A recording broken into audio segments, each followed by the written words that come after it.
My wife cleaned out my accounts and ran off with her lover. I went to my daughter's place. "It's your fault," she said, as her husband threw me onto the street, yelling, "You're a burden." Homeless, I slept in an alley. The next day a butler spoke to me. "Are you Barry? My employer, a billionaire, wanted to see you before signing his will. I'm glad to have you here. Follow my story until the end and comment the city you're watching from so I can see how far my story has reached.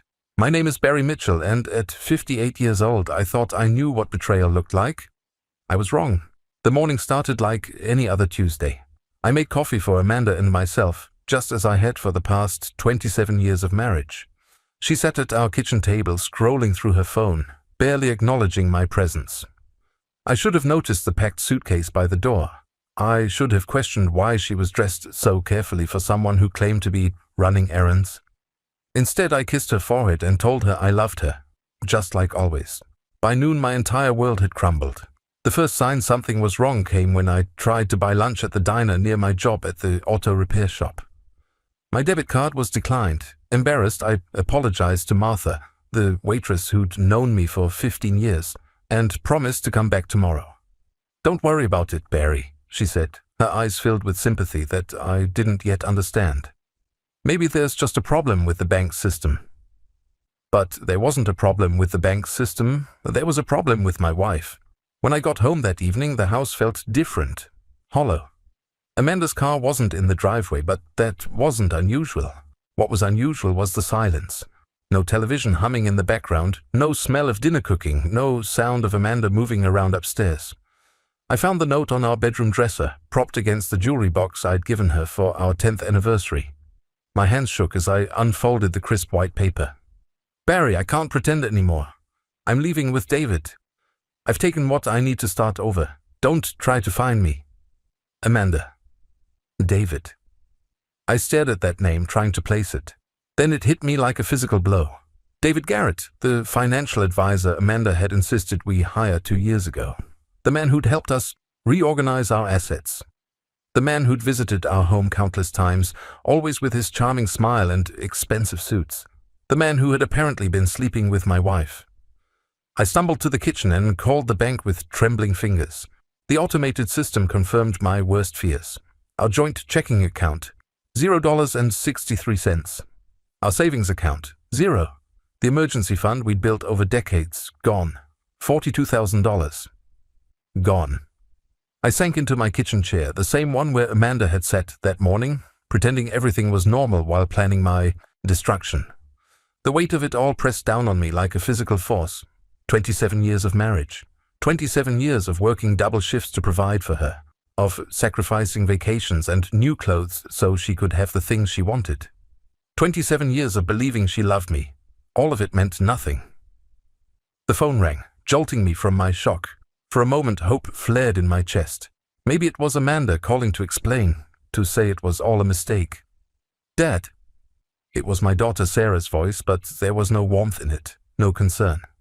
"Sarah, thank God. I know what happened." She cut me off.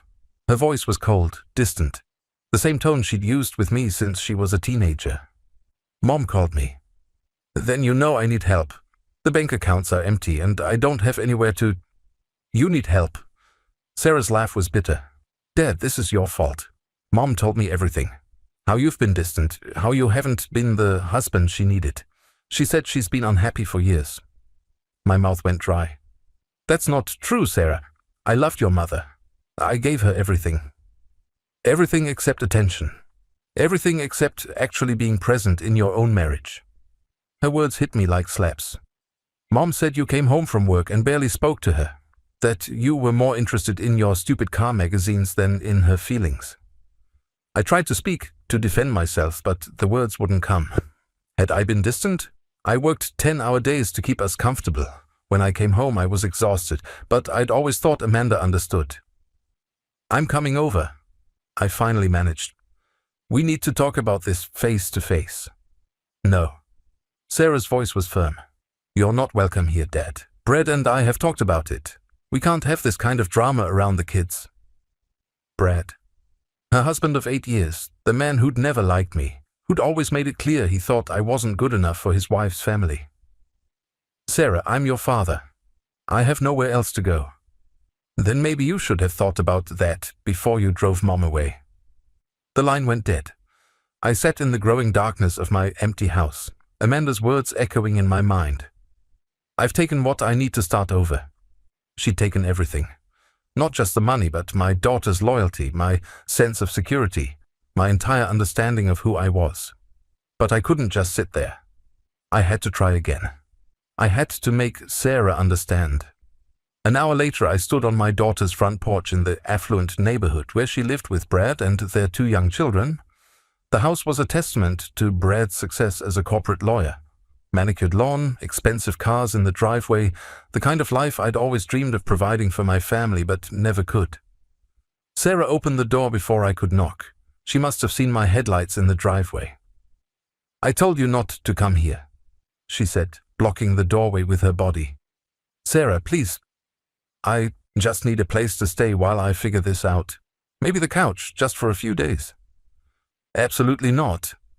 Brad appeared behind her, his tall frame imposing in the doorway. He was still wearing his work clothes, expensive suit, silk tie, everything that screamed success and respectability. Everything I wasn't. "Dad, you need to leave," Sarah said, but her voice wavered slightly. For a moment I thought I saw a flicker of the little girl who used to run to me when I came home from work. "I'm your father," I said desperately. "I raised you. I worked 2 jobs to pay for your college, to give you the wedding you wanted. Doesn't that count for anything?" Brad stepped forward, his face hard. "What counts is that you're a grown man who apparently couldn't keep his wife happy or his finances in order. We're not going to enable your dysfunction." "My dysfunction?" The words came out louder than I intended. "I was betrayed. My wife of 27 years cleaned out our accounts and ran off with another man." "Keep your voice down," Brad hissed, glancing towards the windows where neighbors might be listening. "We have a reputation in this neighborhood." "Brad, please." I turned to Sarah, ignoring him. "Honey, I know we haven't been close lately, but I'm still your father. I'm still family." Sarah's face crumpled for just a moment, and I thought she might relent. Then Brad's hand landed on her shoulder and her expression hardened again. "You're not family," she said quietly.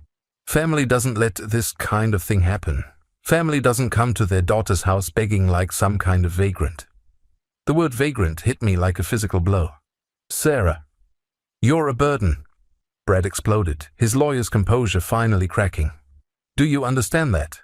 My wife has spent years trying to have a relationship with you, and all you've done is take her time, take her emotional energy, and now you want to take our security too." He stepped onto the porch, and for a moment I thought he might hit me. Instead, he grabbed my arm and pushed me toward the steps. "Get off my property. If you come back, I'll call the police."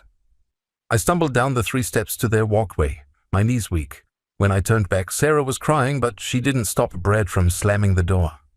I stood there in their perfect suburban street, under the glow of expensive streetlights, listening to the sound of their deadbolt sliding into place. Through the window, I could see them talking, Brad's arms moving animatedly, Sarah wiping her eyes. Inside their warm, safe house, my grandchildren were probably getting ready for bed. 7-year-old Emma and 5-year-old Jake, who barely knew their grandfather because Sarah had always kept me at arm's length, claiming I was too tired or too stressed to be good company for children. Maybe she'd been right. I got back in my 15-year-old pickup truck and drove aimlessly through the city streets. Everything I'd worked for, everything I'd believed in was gone. My wife, my daughter, my home, all of it might as well have belonged to someone else now. As the night grew colder, I realized I literally had nowhere to go. The house was in Amanda's name, something David Garrett had suggested for tax purposes. My credit cards were maxed out from home repairs Amanda had insisted were necessary. I had $23 in my wallet and a tank of gas that was nearly empty. At 58 years old, I was homeless. I parked behind a grocery store in an alley that reeked of rotting food and urine. The smell made my stomach turn, but it was dark and hidden from view. I locked the doors and tried to sleep in the front seat, but every sound made me jump. Footsteps, car engines, voices. They all seemed threatening in ways they never had before. Somewhere around 3 in the morning, as I shivered in my thin work shirt, I finally understood the full scope of what Amanda had done. She hadn't just taken my money. She had systematically destroyed everything that connected me to the life I'd built. My daughter believed I was to blame. My savings were gone. Even my sense of self-worth had been carefully eroded over years of subtle criticism and emotional distance. I had been so busy trying to be a good provider that I'd never noticed I was being prepared for disposal. As dawn broke over the alley, painting everything in harsh, unforgiving light, I realized that at 58 years old, I was starting over with less than nothing. I was starting over with the knowledge that the people I'd loved most in the world had looked at me and decided I wasn't worth saving. But I had no idea that this was only the beginning, and that sometimes the darkest moment comes just before the most unexpected dawn. The second day was worse than the first. I woke up in my truck with a crick in my neck that felt like someone had driven a railroad spike through my spine. The morning sun was already blazing through the windshield, turning my small cab into an oven. The smell of garbage from the dumpster nearby mixed with the stale odor of my own body. I hadn't showered since Monday, and it was now Thursday. Had it really only been 2 days since my world collapsed? My stomach cramped with hunger. The gas station coffee and stale donut I'd managed to afford yesterday were long gone, and my $23 had dwindled to $16 after buying the cheapest meal I could find. At this rate, I'd be completely broke by the weekend. I started the truck and drove to a McDonald's, hoping to use their restroom to clean up. The teenage manager took one look at me, unshaven, wearing the same wrinkled work clothes for the third day straight, and shook his head. "Restrooms are for paying customers only," he said, crossing his arms. "I understand. I'll buy something." I ordered a $1 menu coffee, my hands shaking as I counted out the exact change. In the open bathroom mirror, I barely recognized myself. My hair was greasy and sticking up at odd angles. My eyes were bloodshot and hollow. The stubble on my face made me look old and defeated. When had I become this person? I splashed cold water on my face and tried to finger-comb my hair into something resembling respectability. It didn't help much. I still looked like exactly what I was, a homeless man trying to pretend he belonged in civilized society. Back at my truck, I sat in the McDonald's parking lot and tried to think. I needed a plan. I needed to find work, but who would hire someone who looked like he'd been sleeping in his car? I needed an address to put on applications, but I didn't have one. I needed references, but Amanda had been right about one thing. I'd been so focused on work and providing that I'd never made real friends. My phone rang, and for a wild moment I thought it might be Sarah calling to apologize. Instead, it was my supervisor at the auto shop. "Barry, where the hell are you? You missed your shift yesterday and today. Martinez is having to pull double duty." "I'm sorry, Tom. I've had some personal issues." "Look, I like you, Barry, but this is a business. If you can't show up reliably, I've got to let you go." I closed my eyes. My job. The one thing I still had left. "Please, Tom. Just give me a few more days. My wife left me, and I'm trying to get back on my feet." There was silence on the other end, then Tom's voice, softer but still firm. "I'm sorry to hear that, buddy. I really am. But I can't run a shop with unreliable mechanics. Clean out your locker by Monday." He hung up. I sat there staring at my phone, the last connection to my old life now severed. No job. No income. No hope of getting back on my feet. The despair hit me like a physical weight, pressing down on my chest until I could barely breathe. I put my head in my hands and tried not to cry in a McDonald's parking lot, like some kind of pathetic old man. But that's exactly what I was, wasn't it? As the day wore on, I found myself driving aimlessly through neighborhoods I used to know. Past the house where Amanda and I had lived, where she was probably packing up the last of her things before David Garrett helped her start her new life. Past the elementary school where Sarah had gone, where I'd attended exactly 2 parent-teacher conferences in 6 years because I was always working. Past the park where I'd taken Sarah exactly 3 times, I realized with a stab of guilt. 3 times in 18 years. No wonder she thought I'd been absent. The memories came flooding back, each one more painful than the last.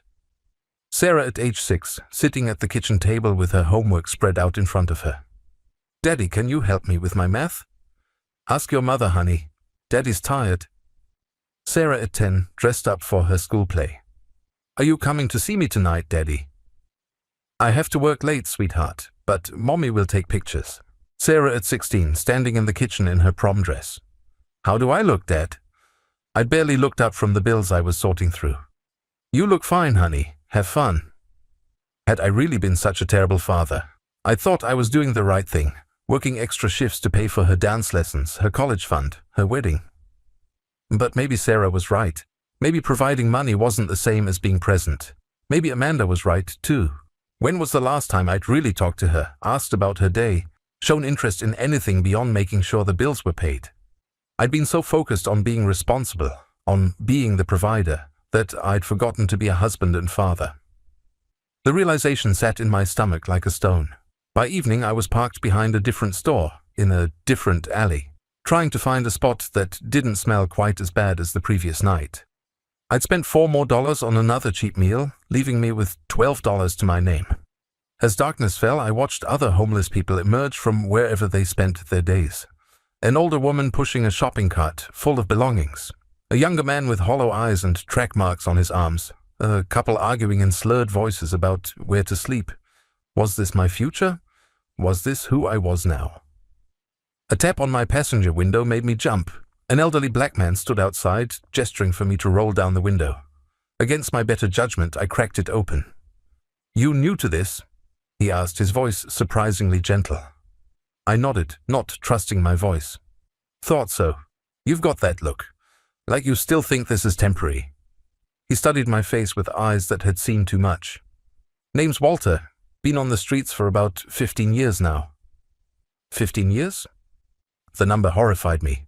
Walter chuckled, but there was no humor in it. "Started out just like you. Lost my job, wife left me, kids stopped talking to me. Figured I'd bounce back in a few weeks. That was in 2008. The hopelessness in his voice chilled me more than the night air. "You got any family?" Walter asked. I thought about Sarah, about the way she'd looked at me before Brad slammed the door. "Not anymore." "That's rough. Family's usually the last thing to go." Walter shifted the torn blanket around his shoulders. "Most folks, they get 1 or 2 kicks at the can. Family gives them a chance to get back up. When family turns their back," he shrugged. "Well, that's when you know you're really alone." "How do you do it?" I whispered. "How do you survive this?" Walter was quiet for a long moment. "You learn to let go of who you used to be. The man who had a wife, a job, a future, that man's dead. You got to figure out who you are now. I don't know who I am without those things. That's the problem right there." Walter pointed a gnarled finger at me. "You think you are what you do, what you have. But when all that gets stripped away, what's left?" I stared at him, unable to answer. "Maybe you will figure it out. Maybe you won't. But I'll tell you one thing. Sitting in that truck feeling sorry for yourself ain't gonna change nothing. Tomorrow's gonna come whether you're ready or not." With that, Walter shuffled away into the darkness, leaving me alone with his words. I tried to sleep, but every sound made me jolt awake. Sirens in the distance, voices echoing off the alley walls. The constant fear that someone might try to break into the truck, take what little I had left. Somewhere around midnight, it started to rain. Water leaked through a crack in my windshield, dripping steadily onto my already damp clothes. I tried to position myself to avoid it, but there was nowhere to go. I thought about Sarah, warm and dry in her perfect house with her perfect husband and her beautiful children. I thought about Amanda, probably in some nice hotel room with David, planning their new life together. And I thought about Walter's words. Who was I without my job, without my family, without my role as provider? I'd spent 58 years defining myself by what I could give others. Now that I had nothing left to give, was there anything left of me at all? As the rain drummed against the roof of my truck, I realized I was about to find out. Whether I wanted to or not, I was going to discover what kind of man Barry Mitchell really was when everything else was stripped away. But what I didn't know, what I couldn't possibly imagine as I shivered in that leaking truck in a garbage-scented alley, was that sometimes losing everything is the only way to discover you were never really lost at all. The 5th day on the streets started like all the others, with the crushing weight of reality pressing down on my chest before I was even fully awake. I'd found a new spot behind a closed restaurant, tucked between 2 dumpsters that provided some shelter from the wind. The smell was nauseating, but I'd learned that comfort was a luxury I could no longer afford. My truck had finally run out of gas the night before, leaving me truly stranded. $8.37. That's all I had left in the world. I was sitting on a piece of cardboard I'd found, trying to work up the courage to ask strangers for money, something I'd never imagined I'd have to do, when I heard footsteps approaching. Different footsteps. Not the shuffling gait of another homeless person or the hurried clip of someone trying to avoid eye contact with the human debris behind the building. These footsteps were measured, deliberate. Expensive shoes on concrete. I looked up and nearly choked on the stale water I was sipping from a discarded bottle. A man in an impeccable grey suit was walking toward me. Not just any suit, the kind that cost more than I used to make in 3 months. His silver hair was perfectly styled, his posture ramrod straight despite what appeared to be advanced age. He carried himself like royalty, completely out of place in this garbage-strewn alley. He stopped directly in front of me, and I instinctively tried to shrink back against the brick wall. Rich people didn't usually seek out conversations with the homeless, and when they did, it was rarely for good reasons. "Excuse me," the man said, his voice cultured and precise. British accent, I realized. "Are you Barry Mitchell?" My mouth went dry. How did this stranger know my name? "Who's asking?" I managed to croak, my voice rough from days of disuse. The man reached into his jacket pocket and withdrew a leather business card holder. He extracted a cream-colored card and held it out to me with white-gloved hands. "My name is Reginald Ashworth," he said formally. "I am the personal assistant to Mr. Robert Montgomery. My employer has been searching for you, Mr. Mitchell, for quite some time." I stared at the business card, afraid to touch it. The name Robert Montgomery meant nothing to me, but something about this entire situation felt surreal, like a hallucination brought on by hunger and desperation. "I think you have the wrong person," I said finally. "I don't know any Robert Montgomery." Reginald's expression didn't change.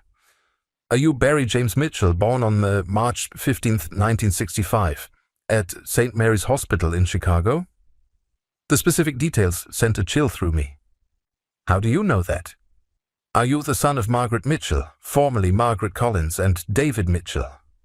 I nodded slowly, completely bewildered. "Then you are indeed the person Mr. Montgomery has been seeking." Reginald's voice took on an urgent tone. "Sir, I must ask you to come with me immediately. Mr. Montgomery is quite ill, and he specifically requested to see you before—" He paused delicately.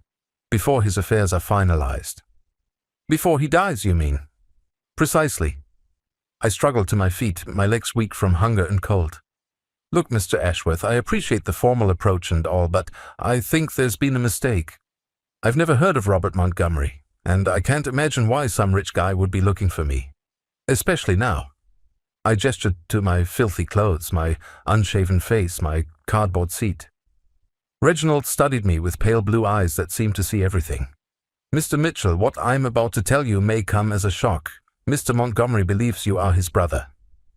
The words hit me like a physical blow. "That's impossible. I don't have a brother." "Not just any brother, sir, his twin brother." I actually laughed, a harsh, bitter sound that echoed off the alley walls. "Twin brother? Are you insane? I think I would know if I had a twin brother." But even as I said it, fragments of childhood memories began surfacing, vague recollections of my parents whispering in hushed tones when they thought I wasn't listening. The way my mother sometimes looked at me with an expression I could never quite understand. Not just love, but something that looked almost like guilt. "Mr. Mitchell," Reginald said gently, "I understand this is difficult to process. Perhaps it would be easier if you spoke directly with Mr. Montgomery. He can explain the circumstances far better than I." "Where is he?" "The Peninsula Hotel, the penthouse suite." "Of course, the most expensive hotel in the city." I looked down at myself, dirty, unshaven, wearing clothes I'd slept in for almost a week. "I can't go to a place like that looking like this. They'll call security the moment I walk through the door." "That has already been arranged, sir. I have a car waiting, and we've prepared appropriate attire for you at the hotel." I stared at him, trying to process what was happening. A twin brother I'd never known about, a wealthy man on his deathbed who wanted to see me. It sounded like something out of a movie, not real life. "Why now?" I asked. If this Robert Montgomery is really my brother, where has he been for 58 years? Reginald's expression grew sad. That, Mr. Mitchell, is a question only he can answer. But I will say this. He has been searching for you for most of his adult life. The old man stepped closer, and I caught a whiff of expensive cologne that reminded me of a life I'd never lived. Sir, I must be frank. Mr. Montgomery's condition is deteriorating rapidly. The doctors believe he has perhaps days, possibly hours. If you wish to meet your brother, if you wish to understand your family's history, this may be your only opportunity. I thought about Walter's words from the other night, about letting go of who I used to be and figuring out who I was now. Maybe this was part of that process. Maybe I was meant to follow this strange, impeccably dressed man into whatever came next. What do I have to lose? I muttered, more to myself than to Reginald. Precisely, sir. The car was a Rolls-Royce Silver Shadow, gleaming black with chrome that reflected the afternoon sun like a mirror. The driver, another man in an expensive uniform, opened the rear door without a word. I hesitated at the curb, acutely aware of how out of place I looked. Sir, Reginald said softly, whatever has brought you to these circumstances, whatever pain you are carrying, Mr. Montgomery understands suffering. He will not judge you. I climbed into the back seat, sinking into leather that was softer than any bed I'd ever slept in. As we pulled away from the alley, I watched my cardboard seat and trash bag pillow disappear in the side mirror. The drive through the city felt like traveling through different worlds, from the industrial wasteland where I'd been surviving to neighborhoods of increasing affluence, until finally we pulled up in front of the Peninsula Hotel. The doorman didn't even blink when I stepped out of the Rolls-Royce, despite my appearance. Reginald had clearly prepared them. In the elevator rising toward the penthouse, I caught sight of myself in the polished brass doors. I looked like a vagrant who'd accidentally wandered into a fairy tale. Mr. Mitchell, Reginald said as we reached the top floor, before we go in, you should know that Mr. Montgomery's appearance may be startling. The cancer has been quite aggressive. Cancer. The word sent a chill through me. The penthouse suite was larger than any home I'd ever been in. Floor-to-ceiling windows offered a panoramic view of the city, and the furnishings looked like they belonged in a museum. But I barely noticed any of it, because sitting in a wheelchair near the windows was a man who looked exactly like me. Not similar, exactly like me. The same brown hair, though his was silver now and thinning from chemotherapy. The same blue eyes, though his were sunken and tired. The same facial structure, the same hands, even the same scar on his chin from a childhood accident I'd always assumed was unique to me. He was wearing a silk robe that probably cost more than my truck, and despite his obvious illness, he carried himself with an dignity I'd never possessed. This was a man who'd lived a life of power and influence.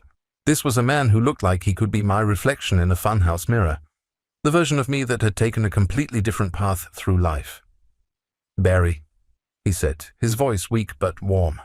My God, look at you. You're exactly what I expected, and nothing like what I hoped. I stood frozen in the doorway, unable to speak. Please, he said, gesturing to a chair near his wheelchair. Sit down. We have so much to talk about, and I'm afraid we have very little time. As I moved toward the chair on unsteady legs, Robert Montgomery, my alleged twin brother, studied my face with an intensity that made me uncomfortable. You don't remember me at all, do you? He asked quietly. I shook my head. I didn't think you would. You were too young when they separated us. His voice carried a weight of old pain. But Barry, I need you to know something before we go any further. I never stopped looking for you. Not once in 43 years. 43 years? The number stunned me. But we're 58. They separated us when we were 15, Robert said. The day after our 15th birthday, to be exact. March 16th, 1980. The date meant nothing to me, but the anguish in his voice was unmistakable. I don't understand, I said. Separated how? Why?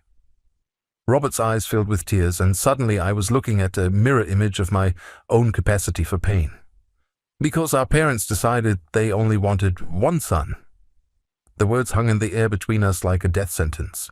I felt something fundamental shift inside me, as if the ground I'd been standing on my entire life had suddenly revealed itself to be nothing more than an illusion. That's impossible, I whispered. I wish it were, Robert said. But Barry, there's something else you need to know. Something that's going to change everything you thought you understood about your life. He leaned forward in his wheelchair, his eyes meeting mine with desperate intensity. The family that raised you, the Mitchells, they weren't our real parents. The words echoed in my mind like a bell that wouldn't stop ringing. The family that raised you, they weren't our real parents. I gripped the arms of the leather chair so tightly my knuckles turned white. What are you talking about? David and Margaret Mitchell were my parents. I have their last name. I have birth certificates, childhood photos. Robert wheeled his chair closer to mine, his movements deliberate despite his obvious weakness. Photos that were carefully curated. Documents that were expertly forged. Barry, our real last name is Montgomery. We were born Robert and Barry Montgomery on March 15, 1965, to Charles and Eleanor Montgomery. That's insane. I stood up abruptly, pacing to the window. The city sprawled below us, but I barely saw it. Why would anyone do that? Why would my parents, the Mitchells, why would they lie to me about something like that? Because they were paid to. The simple statement hit me like a physical blow. I turned back to face Robert, searching his gaunt face for any sign that this was some kind of elaborate joke. Paid by whom? Our real parents. Robert's voice was bitter now, years of pain and anger seeping through his controlled facade. Charles and Eleanor Montgomery owned one of the largest shipping companies on the East Coast. They also owned textile mills, real estate, and a significant portion of the steel industry in Pennsylvania. He gestured to the opulent suite around us. They were billionaires, Barry. And they decided that raising twin boys was too much trouble. I sank back into the chair, my legs suddenly unable to support me. But why separate us? If they didn't want children, why not give us both away? Robert's laugh was hollow, devoid of any humor. Because they wanted an heir, someone to carry on the Montgomery name and fortune. They just didn't want the inconvenience of raising two children. He reached into a leather portfolio beside his wheelchair and pulled out a manila folder thick with documents. It took me 30 years and the best private investigators money could buy to piece this together, he said, handing me the folder. Our parents made a calculated decision when we turned 15. They would keep one son, the one they perceived as more promising, and quietly dispose of the other. Dispose of? The word made my stomach turn. Poor choice of words. They arranged for you to be adopted by a working-class family who desperately wanted a child. The Mitchells couldn't have children of their own, and they were struggling financially. Our parents offered them $50,000, a fortune to them in 1980, to take you in and never ask questions. I opened the folder with trembling hands. The first document was a legal agreement dated March the 20th, 1980. My eyes scanned the formal language until I found the relevant section. In exchange for the sum of $50,000, David and Margaret Mitchell agreed to assume guardianship of the minor child known as Barry Montgomery, hereafter to be known as Barry Mitchell. The paper slipped from my numb fingers. They bought me, I whispered. They bought your silence, Robert corrected, and your absence from my life. I looked up at him, this stranger who shared my face. But why you? Why did they choose to keep you instead of me? Robert's expression grew pained. Because I was sick. Sick how? Childhood leukemia. I was diagnosed when we were 12. He touched his thinning hair unconsciously. The doctors said I might not survive to adulthood. Our parents couldn't stand the thought of their heir being weak, possibly dying, so they focused all their attention on the healthy son. Me. You. But then, ironically, I recovered. Completely. By the time we were 15, I was healthier than I'd been in years. But by then, our parents had already made their choice. They'd grown attached to the son they thought they might lose, and they'd grown accustomed to your absence. I stared at the legal documents scattered around my feet. So, they just gave me away? They told you we were going on a family vacation, remember? A trip to see relatives in Chicago? Fragments of memory began surfacing. A long car ride. My parents, the people I'd thought were my parents, acting strangely nervous. Arriving at an unfamiliar house where a man and woman I'd never seen before welcomed me with forced smiles. I remember, I said slowly.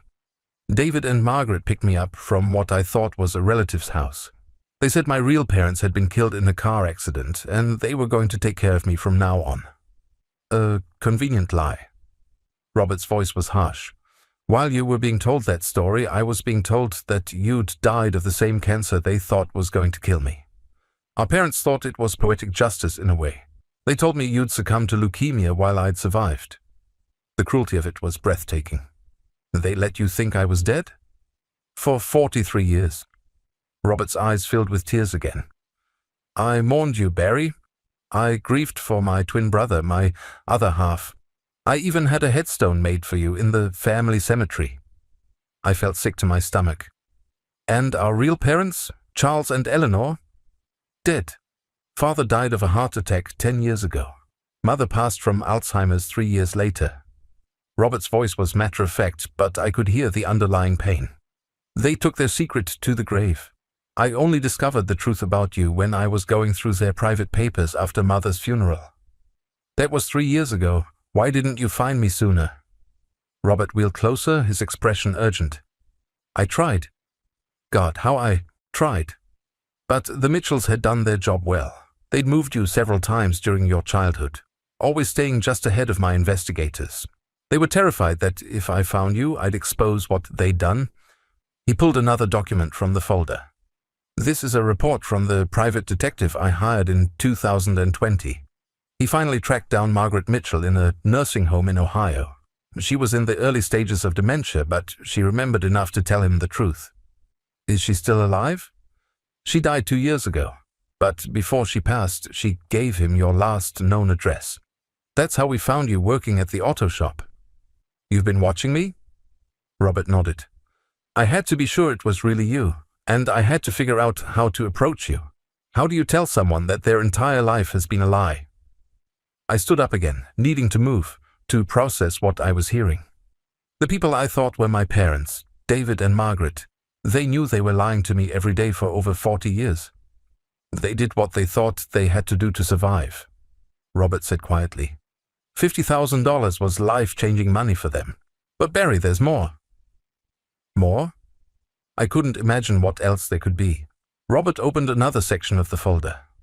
The agreement our real parents made with the Mitchells wasn't just about adoption.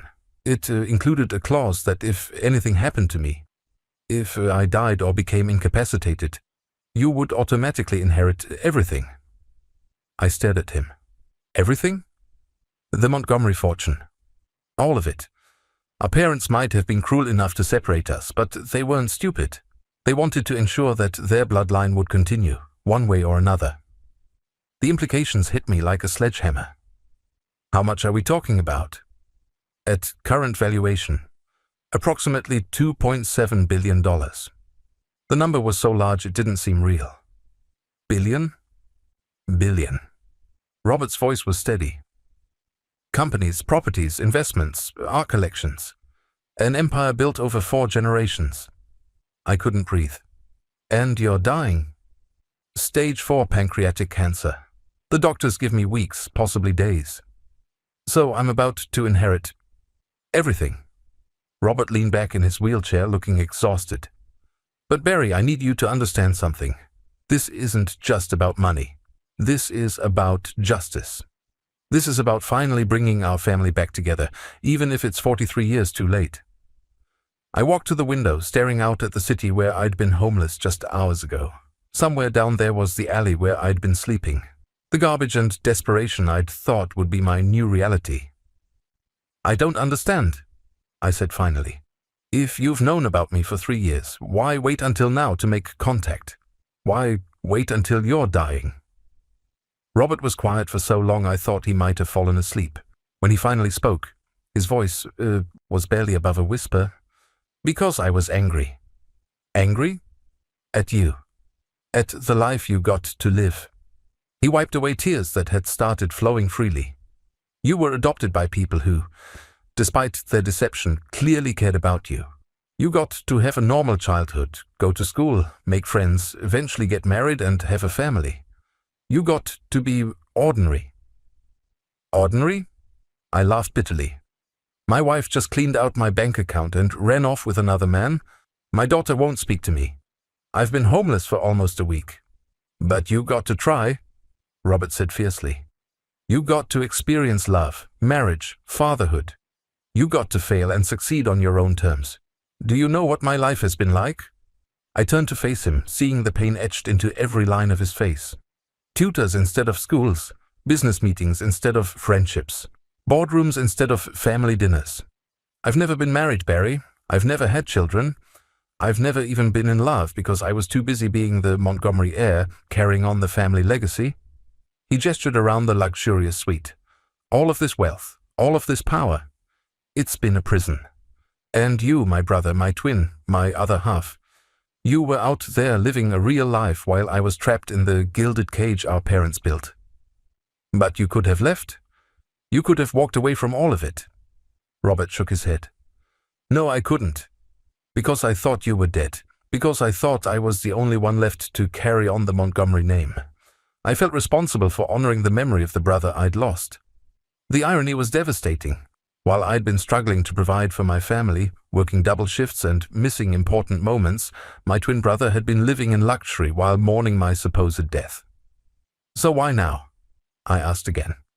Why contact me when you're dying instead of 3 years ago when you'd learned the truth? Robert met my eyes with an expression of profound regret. Because I was a coward. Because I was afraid that if I found you, you'd be everything I'd never been allowed to be. And I was right. He wheeled closer to me. But the cancer changes things. Knowing I'm going to die makes the anger seem petty and meaningless. All that matters now is that we have whatever time is left. I looked at this man who was simultaneously a stranger and my mirror image, and I felt something I hadn't experienced in days. Hope. But there was something else too, a nagging question that I couldn't quite put into words. Robert, I said slowly. You said our parents wanted to ensure their bloodline continued, but if they were so concerned about that, why take such a huge risk? What if something had happened to you before you found me? What if I died in the meantime? Robert's expression changed, becoming guarded. What do you mean? I mean, leaving a $2.7 billion fortune to chance seems like poor planning for people who built a business empire. Barry? What aren't you telling me? Robert looked away, his hands gripping the arms of his wheelchair. There's one more thing, something I haven't figured out how to tell you. The hope I'd just begun to feel started to crumble. What?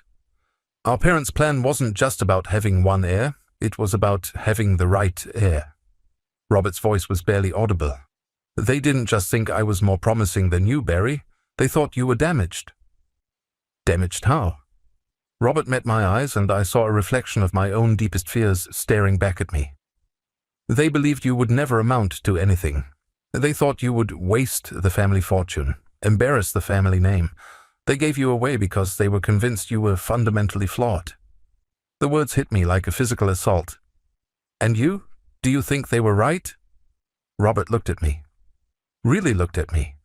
Taking in my dirty clothes, my unshaven face, my obvious desperation.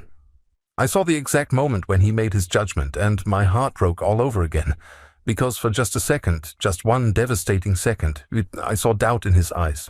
The doubt in Robert's eyes lasted only a moment, but it was enough to shatter something inside me that I didn't even know was still intact. I stood there in that opulent penthouse suite, wearing clothes that reeked of garbage and desperation, and I saw myself through the eyes of my dying twin brother. I saw what everyone else saw. A 58-year-old failure whose wife had abandoned him, whose daughter had rejected him, who had been sleeping in alleys like a common vagrant. Maybe our parents had been right about me after all. I should go, I said quietly, moving toward the door. Barry, no. Robert's voice was sharp, desperate. Please don't leave, I didn't mean... Yes, you did. I turned to face him, and for the first time since entering this surreal world of wealth and revelation, I felt calm. And you know what? Maybe you're right. Maybe they were all right. That's not true. Isn't it? I gestured to myself. Look at me, Robert. Really look at me. My wife cleaned out our accounts and ran off with her financial advisor. My daughter thinks I'm a burden. I lost my job because I couldn't cope with my problems like an adult. I've been homeless for less than a week, and I'm already broken. I walked back to the chair where I'd been sitting and picked up one of the legal documents from the floor. Meanwhile, you built something from nothing. You survived cancer as a child. You managed a business empire worth billions. Even dying, you have more dignity than I've ever possessed. Robert wheeled his chair to block my path to the door. You think money and business success make someone worthy? You think having dignity while dying makes up for never really living? It makes you more than I am. No. His voice was fierce now, stronger than it had been since I'd arrived. It makes me exactly what our parents wanted. A hollow vessel carrying the Montgomery name. But you, Barry, you became a real person. A real failure. A real human being. Robert reached out and grabbed my arm with surprising strength. Do you know what I would give to have experienced what you call failure? To have loved someone enough to work double shifts for them, even if they didn't appreciate it. To have raised a child, even if that relationship became complicated. I tried to pull away, but his grip tightened. You think Amanda leaving you makes you weak? I've never even risked being left by anyone because I've never allowed myself to care that deeply. You think Sarah rejecting you makes you a bad father? I don't even know what it feels like to have someone call me dad. Tears were streaming down his face now, and I realized this wasn't just about me. This was about 43 years of loneliness and regret. I've been dying for 3 months, Barry, and do you know how many people have visited me? Business associates, lawyers, doctors, that's it. No one who loves me. No one who will miss me for who I was rather than what I represented. He released my arm and slumped back in his wheelchair, looking more fragile than ever. When I saw that doubt in my eyes just now, it wasn't about you. It was about me. It was me realizing that despite all my wealth and success, I'm the one who turned out to be fundamentally flawed. I sank back into the chair, overwhelmed. We're quite a pair, aren't we? The twin who was given away and the twin who was kept. Both of us convinced we're the defective one. Maybe that was their greatest cruelty, Robert said softly. Not just separating us, but making each of us believe we were insufficient. We sat in silence for several minutes, two broken men who shared the same face and the same wounds, inflicted by people who should have protected us instead of treating us like commodities to be managed. Finally, Robert spoke again. Barry, I need to tell you something else. Something about the inheritance. I looked up at him warily. What now? It's not automatic. There are conditions. Of course there were. What kind of conditions? Robert reached into his portfolio and withdrew another document, this one sealed in a cream-colored envelope. Our parents were thorough in their planning. The will specifies that if I die without direct heirs, you inherit everything, but only if you meet certain criteria. Such as, you have to prove that you are worthy of the Montgomery name. I laughed, but there was no humor in it. And how exactly am I supposed to do that? I can barely prove I'm worthy of a minimum wage job right now. That's just it, Robert said, his voice growing urgent. The criteria aren't what you'd expect. They're not about business acumen or financial success. He handed me the envelope. Open it. With trembling fingers, I broke the seal and unfolded the document inside. The language was formal, legal, but as I read through it, one section stood out. To inherit the Montgomery estate, the surviving heir must demonstrate the following qualities. The ability to forgive those who have wronged him. The strength to walk away from revenge when justice would be easier. The wisdom to understand that true wealth lies not in accumulation but in the relationships we build and the lives we touch. I read it twice, then looked up at Robert in confusion. This doesn't sound like something our parents would have written. Because they didn't write it. Robert's smile was sad but genuine. I did. 3 weeks ago, when the doctors told me I had less than a month to live. You wrote your own inheritance conditions. I rewrote the entire will. Robert leaned forward, his eyes bright with something that looked like hope. Barry, our parents may have been cruel enough to separate us, but they're dead. I'm the one who gets to decide what the Montgomery legacy becomes. I stared at the document, trying to process what he was telling me. You changed the conditions of your own will? The lawyers fought me on it, said I wasn't thinking clearly because of the medication. But I was thinking more clearly than I had in years. Robert's voice grew stronger. I realized that if I was going to leave you everything our parents built, I wanted to make sure you wouldn't become what they turned me into. And what's that? Someone who values wealth over people. Someone who sees relationships as transactions. Someone who mistakes isolation for independence. I looked down at the conditions again. The ability to forgive those who have wronged him. Amanda, Sarah, even our parents if you can manage it. The strength to walk away from revenge when justice would be easier. You could destroy Amanda financially with the resources you'll inherit. You could make Sarah regret rejecting you. You could expose everyone who ever hurt you.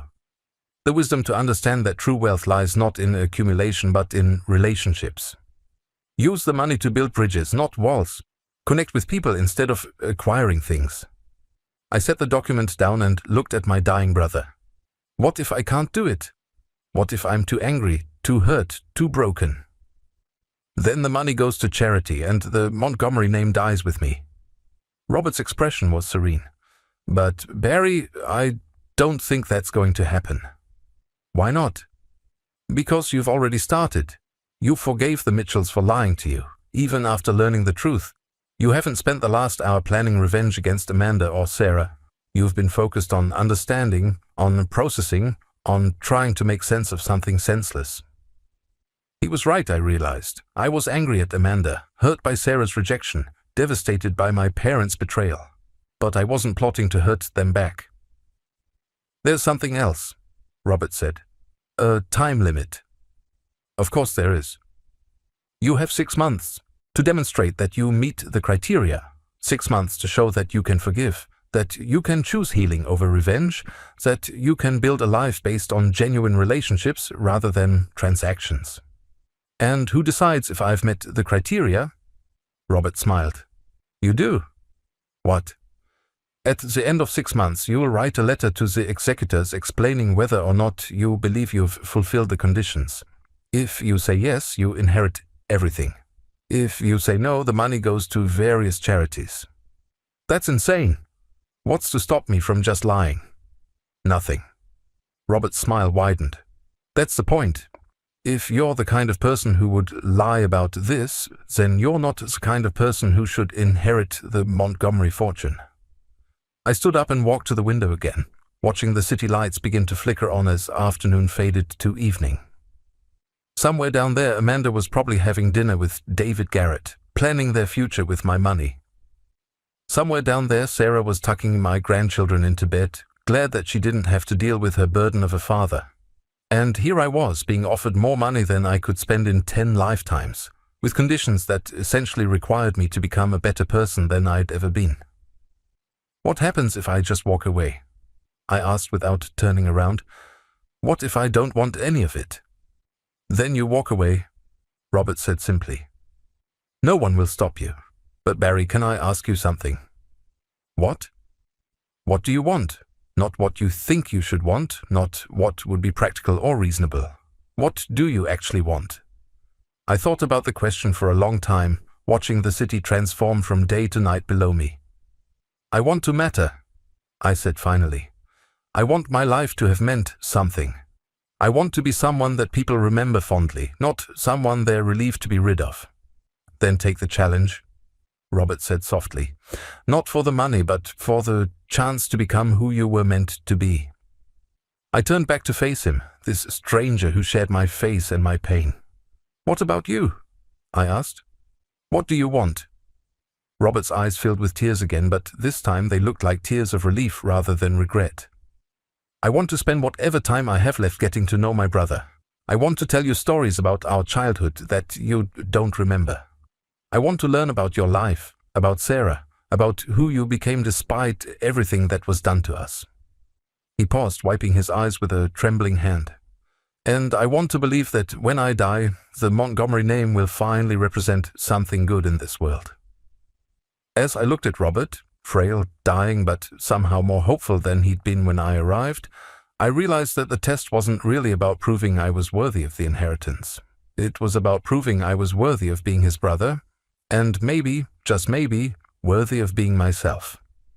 6 months and 3 Weeks later, I sat in a small cafe in Portland, Oregon, 2,000 miles away from the alley where my old life had ended and my real life had begun. The letter in my hands was addressed to Harrison, Blackwood and Associates, the law firm handling Robert's estate. I'd written and rewritten it 17 times over the past month, and I still wasn't sure I had the words right. But then again, maybe that was the point. Robert had died peacefully on a Tuesday morning in November, exactly 5 weeks after our first meeting. I'd spent every day of those 5 weeks with him, listening to stories about our childhood, sharing memories of my own life, and slowly piecing together who we might have been if we'd grown up together. He told me about the dreams he'd had as a child, dreams where he wasn't alone, where there was someone who looked just like him to share the burden of being a Montgomery. I told him about the strange sense of incompleteness I'd carried my entire life, the feeling that half of me was missing. We were two halves of the same person, finally whole for just a brief moment before death separated us again. But this time the separation didn't feel like abandonment, it felt like completion. I'd stayed for his funeral, a small private affair that was nothing like the elaborate memorial service his lawyers had planned. Instead, we buried him in a simple grave next to the empty headstone he'd erected for me all those years ago. Now the twins were together, even if one of the graves would forever remain empty. After the funeral, I'd done something that surprised everyone, including myself. I disappeared. Not dramatically, not with fanfare or explanations. I'd simply gotten in my truck, which Reginald had somehow managed to repair and fill with gas during those final weeks with Robert. And I'd driven west. No destination in mind, no plan beyond putting distance between myself and everything that had defined my old life. I'd been Barry Mitchell, the failure, for 58 years. Now I wanted to find out who Barry Montgomery might be. The journey had taken me through small towns and big cities, past landscapes I'd never imagined seeing. I'd stopped whenever something caught my interest, stayed as long as I felt like staying, moved on when restlessness struck. I'd worked odd jobs to pay for food and gas, construction work in Kansas, dishwashing in Colorado, helping an elderly rancher in Wyoming repair his fences. I'd slept in my truck some nights, in cheap motels others, and occasionally in the spare bedrooms of people who'd shown kindness to a stranger passing through. I'd learned that there were still good people in the world, people who helped others without expecting anything in return. I'd also learned that I was stronger than I'd ever believed possible. During those 6 months, I'd received exactly 3 phone calls about my inheritance. The first came from Harrison, Blackwood and Associates, informing me that Amanda had attempted to claim widow's rights to Robert's estate. When they'd explained that she'd never been married to Robert Montgomery and that her ex-husband Barry Mitchell had been declared legally dead following his disappearance, she'd hung up on them. The second call came from Sarah, who had somehow obtained the law firm's number. She'd left a voicemail that I'd listened to exactly once. "Dad, I heard about Uncle Robert and the money. I know we haven't spoken, but family is family, right? Maybe we should talk." I'd deleted the message without calling her back. The third call came just last week, from David Garrett. Amanda's relationship with him had apparently soured when she discovered he had no access to my newfound wealth. She told him about the inheritance, probably hoping he could help her claim some portion of it. "Barry," his smooth voice had said, "I think there's been a misunderstanding between all of us. Amanda's been going through a difficult time, and she realizes now that she made some mistakes. She'd like to work things out, maybe explore reconciliation." I'd hung up without saying a word. None of them understood that Barry Mitchell, the man they'd known, used and discarded, was gone. Not dead exactly, but transformed into someone they wouldn't recognize. I'd spent 6 months learning to forgive, not because they deserved it, but because carrying their betrayals was weighing me down. I'd chosen healing over revenge, not because it was easy, but because revenge would have made me into the kind of person Robert had spent his life trying not to become. Most importantly, I discovered that true wealth had nothing to do with the numbers in a bank account. It was sitting around a campfire with strangers who'd become friends for a night, sharing stories and coffee under a sky full of stars. It was helping a young mother change her flat tire on a lonely highway, and seeing the relief in her eyes when she realized she wasn't alone. It was listening to an elderly man in a diner in Nebraska tell stories about his late wife and understanding that love could endure even death. It was learning that I could be useful, valuable, even cherished by people who knew nothing about my past or my potential future wealth. I'd become someone who mattered, not because of what I could provide, but because of who I'd chosen to be. Now, sitting in this Portland cafe with rain pattering against the windows, I opened my letter to the lawyers one final time. To whom it may concern, 6 months ago you asked me to determine whether I had met the conditions for inheriting the Montgomery estate. After careful consideration, I can definitively say that I have. I have learned to forgive those who wronged me, not because they deserve forgiveness, but because I deserve freedom from anger. I have chosen to walk away from revenge, not because justice doesn't matter, but because mercy matters more. I have discovered that true wealth lies in the connections we make with others, in the lives we touch, in the love we give freely without expecting anything in return. However, I must respectfully decline the inheritance. The Montgomery fortune represents everything that was wrong with the family that created it. It represents the belief that money can solve problems that require human compassion. It represents the idea that some people matter more than others based on their bank account balances. I am not declining because I feel unworthy. I am declining because I have learned that I am worth more than any amount of money could ever represent. Please distribute the entire estate among the charities Robert and I discussed during his final weeks, with particular attention to organizations that help homeless individuals find stable housing and employment. The Montgomery name ends with this generation, and I believe that's exactly as it should be. With respect and gratitude, Barry Montgomery, formerly Mitchell. I sealed the letter in an envelope and walked to the post office, where I mailed it with no return address. Then I got back in my truck and continued west, toward the ocean I'd never seen but had always dreamed of visiting. 3 days later, I stood on a cliff overlooking the Pacific, watching waves crash against the rocks below. The sun was setting, painting the sky in shades of orange and gold that no amount of money could ever purchase. My phone rang. I glanced at the screen and saw a number I didn't recognize. Probably another lawyer or relative who'd discovered my existence and wanted to discuss my responsibilities.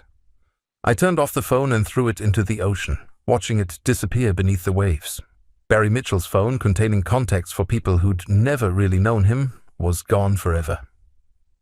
Barry Montgomery didn't need a phone. He had all the connections that mattered right here, to himself, to the natural world around him, to the possibility of tomorrow. A week later, I found myself in a small coastal town where a local church was advertising for a handyman. The pay was minimal, but they offered a small apartment above their fellowship hall and 3 meals a day.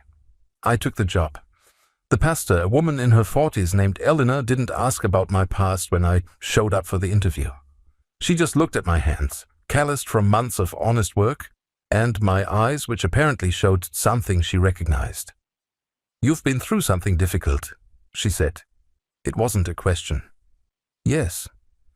"Are you running from it or toward something better?" I thought about the question for a moment. "Both, I think." Eleanor smiled. "That's the most honest answer I've heard in years. When can you start?" "That was 3 weeks ago.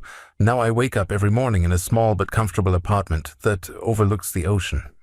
I fix broken things for people who truly appreciate the help.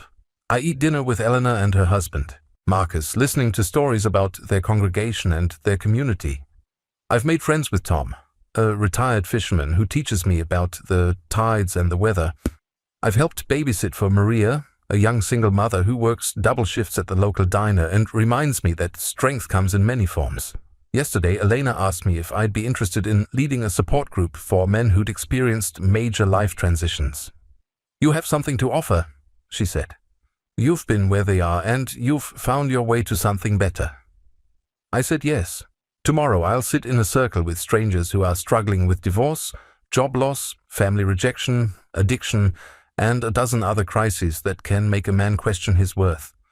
I'll tell them what I've learned, that sometimes losing everything is the only way to discover that you were never really lost at all.